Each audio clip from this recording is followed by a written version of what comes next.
29வது கணக்குமா y equal to sine of tan of square root of sine x. இதை பார்க்கும்போது செம ஜாலியாக இருக்கும். இதை வகைப்படுத்தலாம். y டேஷ் ஈக்குவல் டு இது ஃபுல்லாக டீட்டான்னு எடுத்துக்கிறேன்.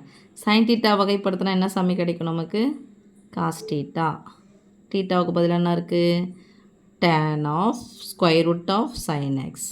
ஓகே இன்ட்டு இப்போ இதுக்குள்ளே இருக்குது டேன், இதை டீட்டான்னு எடுத்துக்கலாம். டேன் டீட்டா வகைப்படுத்தினா என்னது? சீக்கன் ஸ்கொயர். டீட்டாவுக்கு பதிலாக என்ன இருக்குது? இது ஒரு டீட்டான்னு வச்சுக்கலாம்.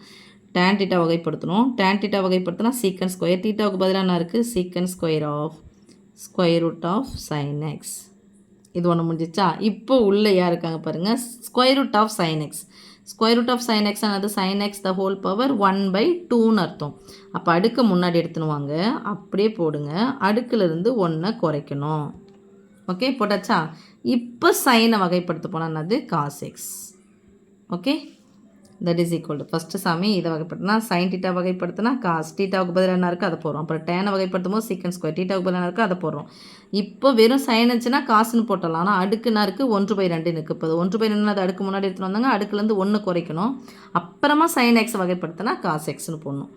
Into cos of tan of square root of sine X இந்த open bracket close into secant square of square root of sin x into 1/2 into இங்கே பாரு சாமி அரையிலிருந்து 1 போனால் மைனஸ் அரை தான் கிடைக்கும். மைனஸ் அரைன்னு வந்துச்சுன்னா பையில் போகணும்.